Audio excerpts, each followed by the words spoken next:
La Deuxième Guerre mondiale n'était pas seulement une lutte pour des territoires et des idéologies. Pour des millions de femmes, cela signifiait une guerre dans la guerre. Alors que les armées avançaient, la violence sexuelle devint une arme de domination.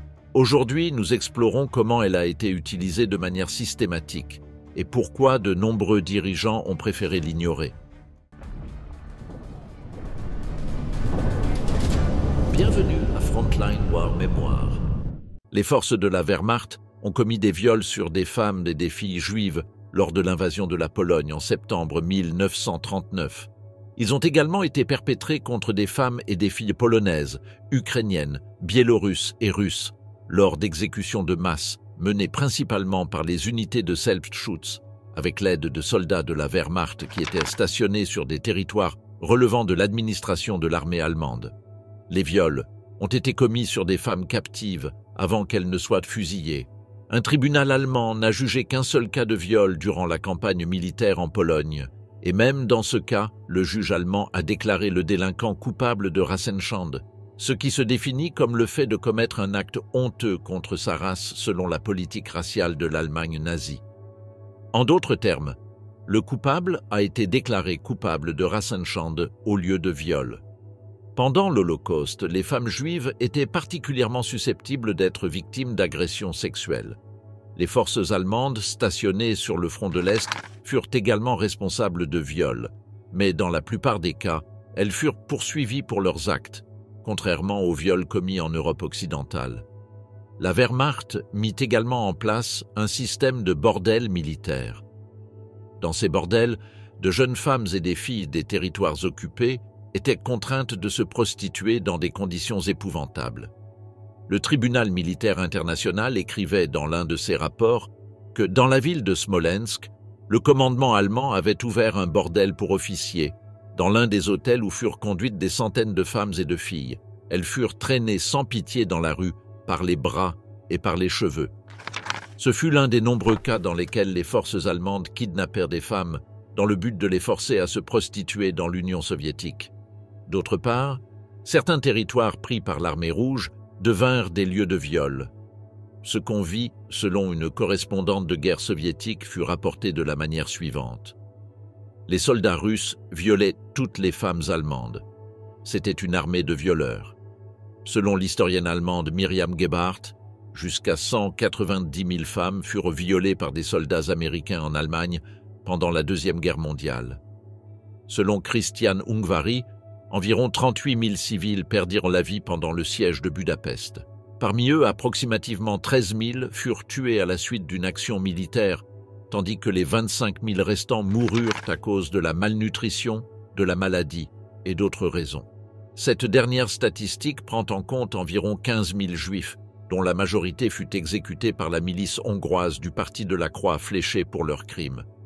Dès que les soviétiques purent enfin déclarer la victoire, ils commencèrent immédiatement une campagne de violence qui incluait le pillage en gros de tout ce qu'ils pouvaient mettre la main dessus, des exécutions arbitraires et des viols de masse. Bien que les estimations varient entre 5 000 et 200 000, on estime que 50 000 femmes et filles furent agressées sexuellement.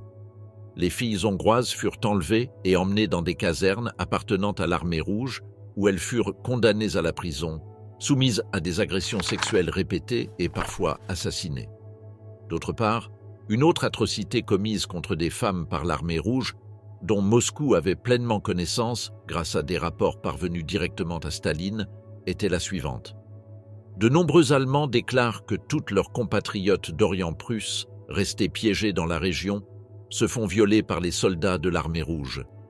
Il fut fait état de nombreux cas de viols collectifs, qui incluent des femmes de moins de 18 ans et des femmes âgées. En fait, il y avait des victimes de seulement 12 ans. Le groupe du NKVD affecté à la 43e armée a découvert que les femmes allemandes laissées en arrière à Spalletten avaient tenté de se suicider, poursuivait le rapport. L'une d'elles, nommée Emma Korn, fut interrogée. Le 3 février, rapporta-t-elle, les troupes de première ligne de combat de l'armée rouge entrèrent dans la ville. Elles arrivèrent dans la cave où nous nous cachions, pointèrent leurs armes sur moi et sur les 2 autres femmes, et nous ordonnèrent de sortir dans la cour. Une fois là-bas, 12 soldats se relayèrent pour me violer, tandis que d'autres firent de même avec mes 2 voisines. La nuit suivante, 6 militaires ivres firent irruption dans la cave et nous violèrent devant les enfants. Le 5 février, ce fut au tour de 3 autres soldats, et le 6e jour, ils nous violèrent également et nous battirent avec 8 soldats ivres. 3 jours plus tard, les victimes tentèrent de se suicider et de mettre fin à la vie de leurs enfants en se tranchant les poignets, bien qu'elles ne sachent, bien entendu, comment le faire de manière efficace. L'attitude des membres de l'Armée rouge envers les femmes s'était transformée en une relation de propriété ouverte, d'autant plus que Staline lui-même avait jeté de l'huile sur le feu en permettant aux officiers d'avoir une femme de campagne. Ces jeunes femmes qui devenaient les amantes des officiers de rang supérieur effectuaient généralement des tâches de transmission de signaux, de travail de bureau et de soins médicaux, en uniforme avec un béret porté en arrière, plutôt que la pilote serrée portée vers l'avant. Le sort d'une femme de campagne n'était guère facile lorsque la luxure de l'homme était à la fois intense et indiscriminée. « Voilà ce que tu as !» écrivit Vera à une amie, une jeune soldate de la 19e armée nommée Moussia Anenkova. « Voilà ce qu'ils entendent par amour. Ils font tout pour se montrer affectueux envers une femme, bien qu'il soit difficile de savoir ce qu'ils cachent réellement dans leur cœur. Ils manquent de sentiments sincères, ils ne connaissent que la passion éphémère ou l'amour compris de la même manière que chez les animaux. Ici, il est très difficile de trouver un homme vraiment fidèle. Néanmoins, le maréchal Rokossovski publia l'ordre numéro 006 afin de canaliser les sentiments de haine envers la lutte contre l'ennemi sur le champ de bataille, et en même temps de rappeler les punitions pour pillage, violence, vol, ainsi que destruction et incendie inutiles. Tout indique que cela eut peu d'impact. Il y eut également quelques tentatives arbitraires d'éviter de tels excès par l'exercice de l'autorité. Le commandant d'une division de fusiliers, apparemment, exécuta personnellement d'un seul coup de feu un lieutenant qui faisait aligner un groupe de ses hommes devant une femme allemande étendue sur le sol, les bras et les jambes étendus. Bien que, en général, soit les officiers eux-mêmes étaient complices de tels délits, soit le manque de discipline rendait trop dangereux le rétablissement de l'ordre parmi les soldats ivres armés de mitrailleuses. Le général Okorokov lui-même, chef du département politique du 2e front biélorusse, se manifesta contre ce qu'il considérait, lors d'une réunion le 6 février, comme une négation du droit de se venger de l'ennemi. Pendant ce temps, les autorités de Moscou manifestaient une plus grande inquiétude quant à la destruction injustifiée qu'envers les actes de viol et de meurtre. Le 9 février, le journal Krasnaya Zvezda publia un éditorial dans lequel il était averti que toute violation de la discipline militaire ne fait qu'affaiblir l'armée rouge victorieuse. Notre vengeance ne peut être aveugle, ni notre fureur irrationnelle. Une explosion de colère incontrôlée pourrait pousser un soldat à détruire une usine sur le territoire ennemi, une installation qui pourrait s'avérer de grande utilité pour nous. Les politiciens du parti espèrent étendre cette théorie au viol. Si nous éveillons en un soldat un véritable sentiment de haine, déclara le département politique de la 19e armée, il n'essaiera pas d'avoir des relations sexuelles avec une femme allemande parce qu'il sait qu'il sera rejeté. Même les jeunes recrues et le personnel médical de l'armée rouge ne condamnaient pas ces crimes. Le comportement de nos soldats envers les Allemands, et en particulier envers leurs femmes, est parfaitement correct, déclara un membre de 21 ans du groupe de reconnaissance commandé par Agranenko. Kopelev s'emporta lorsqu'il entendit l'un des assistants de son département politique plaisanter à ce sujet. Les crimes commis par les Allemands dans l'Union soviétique et la propagande implacable du régime contribuèrent sans aucun doute à la terrible violence exercée contre les femmes allemandes en Prusse orientale. Cependant, la vengeance n'explique pas complètement ce qui s'est passé, même si elle devint plus tard sa justification. Une fois que les soldats se saoulaient, la nationalité de leurs victimes n'avait que peu d'importance. Lev Kopelev racontait comment, après avoir entendu un cri frénétique à Allenstein, il avait vu une jeune fille aux tresses de ses longs cheveux blonds en désordre et aux vêtements déchirés qui criait d'une voix stridente « Je suis polonaise! Pour l'amour de Dieu, je suis polonaise !» 2 chauffeurs de chars ivres la poursuivaient sous les yeux de tous. L'agonie définitive de la Prusse orientale affecta le moral des Berlinois autant que la menace venue de l'Oder. Le 2 avril, l'artillerie soviétique commença un tir destiné à affaiblir les défenses de l'ennemi au centre de Königsberg. Le lieutenant artilleur supérieur Inozemtsev mentionne dans l'entrée de son journal consacré au 4 avril que 60 projectiles de sa batterie avaient réduit une certaine construction fortifiée à un tas de pierres. Le NKVD prit un soin particulier à s'assurer que personne ne s'échappait. Les soldats encerclés à Königsberg se déguisent en civils afin de fuir. Les documents des habitants de la Prusse orientale doivent être vérifiés avec une plus grande attention. « L'aviation est très efficace », écrivit Inozemtsev le 7 avril. « Nous utilisons énormément de lance-flammes, de sorte que si dans un bâtiment ne reste qu'un seul Allemand, il finit par en sortir effrayé par le feu, sans qu'il soit nécessaire de se battre pour chaque étage ou chaque escalier. Tout le monde sait très bien que la prise de Königsberg sera désormais rappelée comme un exemple classique de la manière d'assautir une grande ville. Le lendemain, son camarade Safonov fut abattu et le régiment tira une salve sur la citadelle. La destruction fut terrible. Des milliers de soldats et de civils furent enterrés à cause des bombardements. Il y avait une odeur de mort dans l'air, écrivait Inozemtsev, en raison de la décomposition de milliers de cadavres sous les décombres. Les soldats de l'armée rouge, qui avaient réussi d'une manière ou d'une autre à trouver des entrepôts d'alcool, ne tardèrent pas à dépouiller les prisonniers de leurs montres et de tout autre objet utile qu'ils possédaient. Personne n'arrêta les viols de femmes et de filles perpétrés dans la ville en ruine. Au fur et à mesure que les armées alliées se rapprochèrent du cœur de l'Allemagne par les deux directions, les Berlinois assuraient que les optimistes apprenaient l'anglais et les pessimistes le russe. Le ministre nazi des Affaires étrangères, Joachim von Ribbentrop, qui n'avait aucun sens de l'humour, annonça lors d'un dîner diplomatique que l'Allemagne a perdu la guerre mais conserve encore le pouvoir de décider contre qui perdre. C'était précisément l'idée qui inquiétait tant Staline au début du mois d'avril. La nuit du 25 avril régnait un silence peu commun tandis que l'armée rouge avançait vers Neukölln. Les habitants de l'immeuble se trouvaient à l'abri dans le sous-sol lorsqu'ils ressentirent le sol vibrer sous l'action d'un char qui approchait dans leur rue. Peu de temps après, une bouffée d'air frais fit vaciller la lumière des bougies et leur indiqua que la porte avait été ouverte. Le premier mot qu'ils entendirent en russe fut « Stoi ». Alors, un soldat d'Asie centrale, armé d'une mitraillette, fit irruption et leur arracha les bagues, les montres et les bijoux. La mère de Gerda les avait cachés sous un tas de vêtements sales.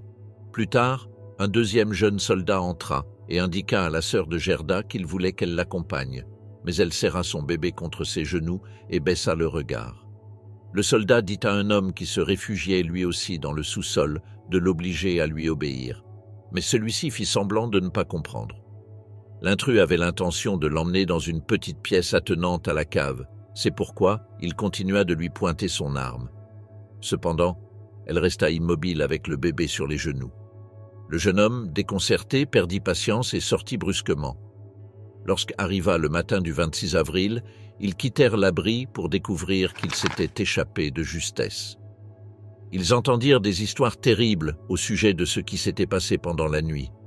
La fille d'un boucher qui n'avait que 14 ans fut abattue alors qu'elle essayait de résister. La belle-sœur de Gerda, qui habitait non loin de leur maison, avait été victime d'un viol collectif commis par les soldats et toute la famille avait décidé de se pendre. Les parents étaient morts, mais la belle-sœur de Gerda fut sauvée parce qu'un voisin coupa la corde et l'emmena à l'appartement des Peterson. Tous pouvaient voir les marques que la corde avait laissées sur son cou. La jeune femme fut prise d'un accès d'hystérie lorsqu'elle reconnut les personnes qui l'entouraient et se rendit compte que ses parents étaient morts, tandis qu'elle avait été sauvée. D'autre part, pendant le massacre de Nankin, l'armée japonaise non seulement tua des soldats chinois non armés et des civils innocents, mais perpétra également des viols brutaux, inhumains et groupés sur des femmes chinoises, quel que soit leur âge, leur profession ou leur statut, abusant même de femmes enceintes ou malades. Les soldats japonais violèrent des dizaines de milliers de femmes. Beaucoup furent tués après avoir été violées, certaines furent mortellement blessées et d'autres éliminées lorsqu'elles résistaient à l'agression sexuelle. Même après l'attaque, les corps de certaines femmes furent mutilés par les soldats envahisseurs avec une brutalité jusqu'alors inconnue. Au début de 1938, John Raab, président du Comité international de la zone de sécurité de Nankin, déclara dans un rapport adressé au ministère des Affaires étrangères d'Allemagne: « Dans le mois qui suivit la prise de Nankin, plus de 20 000 femmes ont été violées par l'armée japonaise. » Après la guerre, le verdict du tribunal militaire international pour l'Extrême-Orient indiquait qu'après que l'armée japonaise eut capturé Nankin, il y eut des cas de viol. Environ 20 000 cas se produisirent dans la ville pendant le premier mois de l'occupation. Les atrocités sexuelles ne se produisirent pas simplement de manière incidente. Elles constituèrent un crime collectif perpétré par l'armée japonaise. Migimoto Ippei, du 2e bataillon du 33e régiment d'infanterie de la 16e division, se souvint: « À Nankin, lorsque nous étions inactifs et n'avions rien à faire, nous violions des femmes. En effet, les officiers savaient que les soldats de l'unité partiraient en expédition pour chercher des femmes, mais ils ne disaient rien, ce qui indiquait leur approbation tacite. S'il y avait 10 personnes dans le peloton, 10 personnes le faisaient. » Le sergent d'infanterie Okamoto Kenzo, du bataillon d'infanterie de réserve de la 10e armée, ajouta également: « Parmi les troupes de première ligne, ce que nous faisions passait inaperçu. C'était très détendu. Personne n'était fusillé en guise d'avertissement. Non, et personne ne fut puni. Ceux qui faisaient de mauvaises choses n'étaient pas seulement les soldats, les officiers les faisaient aussi. Les commandants de compagnies et de bataillons, avant d'aller à Nankin, et même pendant la bataille, amenaient des femmes avec eux. Quoi qu'il en soit, toutes ces femmes étaient capturées au hasard. Nous entendions dire qu'ils couchaient avec des femmes toutes les nuits. » Une fois la situation stabilisée, si l'on découvrait que les soldats avaient commis des viols, la police militaire japonaise faisait que tous les soldats se mettent en rang et les femmes violées étaient amenées pour qu'elles puissent désigner le coupable. Ce n'était pas comme d'habitude. Ce n'était pas considéré comme un crime. On les réprimandait simplement en leur disant « Ne recommencez pas ». Elles n'étaient pas considérées coupables, elles étaient seulement sermonnées. Kito Kyuji, un soldat du 1er bataillon du 33e régiment d'infanterie de la 16e division japonaise, affirma qu'à Nankin, il était courant que les soldats tuent des hommes et prennent des femmes. Il raconte: « Lorsque nous sommes entrés à Nankin, notre premier objectif lors des opérations de nettoyage était de trouver des femmes. Prendre des femmes était notre plus grand divertissement. Par exemple, dès que nous le pouvions, nous kidnappions une femme pour la violer. Si nous trouvions des jeunes filles lors des opérations de nettoyage de maison en maison, nous les violions sur le champ. Les jeunes filles se cachaient généralement sous les lits ou derrière les rideaux. Lorsqu'elles étaient découvertes, que ce soit par peur ou pour une autre raison, elles ne résistaient pas. Comme la police militaire ne nous arrêtait pas, nous pouvions le faire facilement. Il n'y avait aucune limite. Toutes les femmes se tartinaient le visage avec quelque chose ressemblant à de l'encre. Je ne me souviens pas du nombre de femmes que j'ai violées. Une seule chose m'a marqué, c'était lorsque nous avons découvert une mère et sa fille en fuite. La mère dit que sa fille était encore très jeune et nous demanda donc de ne la violer que celle-là. Je dis « idiote » et je repoussai la mère. Nous étions 2 ou 3 à le faire en même temps. Le 22 mars de 1938, l'expatrié allemand Eduard Sperling écrivit une lettre au secrétaire de l'ambassade allemande, M. G.F. Rosen. Il y exposa les viols atroces qui se poursuivaient presque pendant 4 mois après l'occupation de Nankin.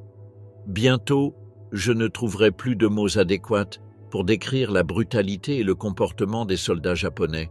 Récemment, on m'en informa et le docteur Bates du Comité international de la zone de sécurité le confirma, qu'un soldat japonais avait forcé l'entrée dans une maison et avait violé une petite fille. Mais il fut découvert et expulsé de cette maison par un policier militaire japonais. Le plus scandaleux est que cette même nuit, ce soldat revint et tua d'un coup de feu toute la famille de 4 personnes. Un meurtre sanglant. Il y a 2 jours, j'étais en inspection et j'ai vu 2 jolies et bien habillées jeunes filles chinoises passer en rickshaw. 4 soldats japonais ivres s'approchèrent et les détinrent, insultant les 2 jeunes filles de manière méprisante jusqu'à ce que j'intervienne. Les 2 jeunes filles purent s'en aller. L'une d'elles parlait anglais. Un agent de la compagnie allemande, Schmidt, M. Xiao, et les domestiques vivaient dans leur siège, avec leurs épouses. Les soldats japonais pénétraient presque tous les jours, pillaient et détruisaient des biens allemands et violaient les femmes. L'épouse de M. Xiao pleurait et implorait de l'aide. Elle ne pouvait plus le supporter. Elles se mirent à genoux et me suppliaient de les aider à se libérer des griffes de ces bêtes. J'emmenais ces deux familles dans ma propre maison. Aujourd'hui, presque 4 mois plus tard, ces incidents brutaux continuent de se produire et peuvent être observés chaque jour. Les troupes japonaises ont commis des viols de manière individuelle et collective contre des femmes chinoises à grande échelle pendant leur occupation de Nankin. Ces atrocités n'ont pas seulement laissé des cicatrices parmi les femmes chinoises, elles sont aussi devenues une honte nationale pour le Japon. La bataille de l'armée japonaise pour capturer Nankin ne sera pas inscrite comme un épisode glorieux dans l'histoire militaire japonaise. Ce sera inévitablement une page qui suscitera un repentir sans fin dans toute la nation japonaise.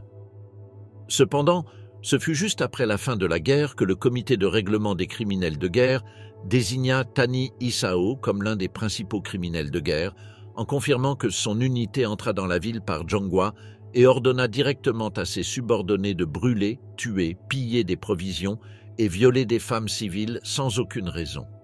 En fait, il fut responsable du massacre du peuple chinois innocent. Le 2 février 1946, Tani Hisao fut arrêté en tant que criminel de guerre de classe B et C. Le 2 août 1998-46, selon les exigences du ministère chinois de la Défense, il fut extradé vers la Chine avec Isogai Rensuke et détenu dans la prison des criminels de guerre à Shanghai. Le 20 août, pour faciliter les interrogatoires, lors de la 38e session ordinaire du comité, il fut décidé de remettre Tani au tribunal de Nankin pour qu'il soit jugé en tant que principal criminel de guerre. Le 3 octobre, il fut escorté à Nankin et détenu au centre de détention des criminels de guerre de Xiaoying, sous la responsabilité du ministère de la Défense. Le conseil provisoire de Nankin et le tribunal menèrent une enquête et réunirent des preuves avant même l'arrivée du prévenu. À partir du 19e octobre, le procureur du tribunal, Chen Guangyu, se rendit au centre de détention pour interroger Tani. Pendant les interrogatoires, le prisonnier nia vigoureusement ses crimes. Le 31 décembre, grâce à une enquête sérieuse, le tribunal de Nankin inculpa formellement Tani Hisao de crimes contre la paix et l'humanité. Fort d'un grand nombre de témoignages et de preuves de meurtre, de viols et de destructions injustifiées de biens, l'accusation établit que Tani avait commis des crimes pendant ce que l'on appelle le massacre de Nankin. L'accusation précisait: l'accusé a délibérément participé à l'agression, sapé la paix internationale et violé la souveraineté de la Chine, et pendant la guerre, il a une fois de plus transgressé l'humanité et les lois de la guerre par divers types d'atrocités envers une population civile sans défense. À Nankin, il a perpétré une catastrophe sans précédent avec une brutalité impitoyable et extrême, provoquant ainsi la condamnation universelle. Il doit recevoir la peine suprême afin de défendre la justice et la paix. Le 10 mars, le tribunal rendit son verdict. Pour avoir conjointement permis à ses troupes de massacrer des prisonniers et des non-combattants, ainsi que pour avoir violé, pillé et détruit des biens pendant les opérations de combat, Tani Hisao est condamné à la peine de mort. Au fil de l'histoire, les femmes ont été soumises à une vaste gamme de pratiques sexuelles discriminatoires et ont enduré diverses formes de torture sexuelle. Un exemple institutionnalisé en est la pratique de l'armée japonaise, consistant à asservir des femmes et des filles autochtones en tant que femmes de réconfort, dans des bordels militaires dans les pays conquis par le Japon pendant la Seconde Guerre mondiale. Cette pratique s'est ajoutée aux agressions sexuelles que les hommes commettaient à l'encontre des femmes en temps de guerre. Au cours de l'histoire, l'hypersexualisation, la surveillance du corps et l'agression sexuelle ont eu un impact disproportionnément négatif sur les femmes des minorités, en particulier sur les femmes noires. Il existe des preuves accablantes que, pendant la Seconde Guerre mondiale, le gouvernement japonais, en grande partie par le biais de l'armée, a organisé un système d'esclavage sexuel qui englobait les territoires conquis en Asie. Les femmes autochtones de chaque région, chinoises, coréennes, philippines, indonésiennes et autres, étaient contraintes, souvent à la baïonnette, de satisfaire aux besoins sexuels des soldats japonais envahisseurs, servant souvent plus de 50 hommes par jour. On les désignait par un euphémisme « femmes de réconfort ». Des enquêtes à ce sujet furent menées immédiatement après la guerre, partiellement basées sur les interrogatoires des prisonniers japonais, afin de découvrir d'éventuels crimes de guerre. Des chercheurs hollandais rapportèrent qu'en Indonésie, on capturait des femmes, on les battait, on les laissait nues, puis on les obligeait à fournir des services sexuels à un grand nombre de soldats chaque jour. Certaines de ces femmes, qui avaient longtemps caché ces faits par honte, décrivirent très vivement leurs souffrances au début des années 1990, lorsque le gouvernement japonais refusa de verser des réparations pour ces crimes et même de les reconnaître. Bien entendu, c'est là l'un des avantages du déni, il n'est pas nécessaire d'indemniser. Initialement, le gouvernement japonais fut contraint d'accepter ces conclusions dans une section d'un traité de paix signé avec les puissances alliées en 1951. Enfin, en 1993, le gouvernement japonais reconnut avoir organisé les refuges de réconfort, mais continua de refuser de payer des indemnités. Cependant, un Premier ministre récent a même nié ce moindre progrès, affirmant que les forces armées n'avaient pas recruté des femmes par la force et déclarant que certains agents leur avaient trouvé du travail. Un historien japonais éminent résuma l'état des choses en 2007 en disant qu'il ne faisait aucun doute qu'il s'agissait d'un système d'esclavage sexuel, mais que le mouvement qui cherche à le nier catégoriquement a pris de l'ampleur tant au sein du gouvernement qu'en dehors. C'est l'un des exemples parmi d'autres de faux récits historiques au Japon, dont certains relatent le massacre de Nankin et les mauvais traitements imputés aux prisonniers de guerre, sans oublier le massacre de 20 millions de Chinois dans les décennies de 1930 et de 1940, une atrocité qui a disparu de la mémoire historique mondiale, excepté en Chine et en Corée. Lors de la 4e Convention de Genève, après que plusieurs millions de femmes eurent été violées pendant la Seconde Guerre mondiale par des soldats de toutes les armées, et cette réalité gagna en importance notamment après la lutte des femmes coréennes, chinoises et philippines, asservies par l'armée japonaise en tant que femmes de réconfort, c'est-à-dire destinées à l'usage sexuel de leurs soldats. En 1994, après d'innombrables réticences, le gouvernement japonais présenta ses excuses et mit en place des indemnités pour les survivantes, dont beaucoup continuaient de souffrir de problèmes de santé et étaient devenues stériles en raison des mauvais traitements et des maladies vénériennes subies.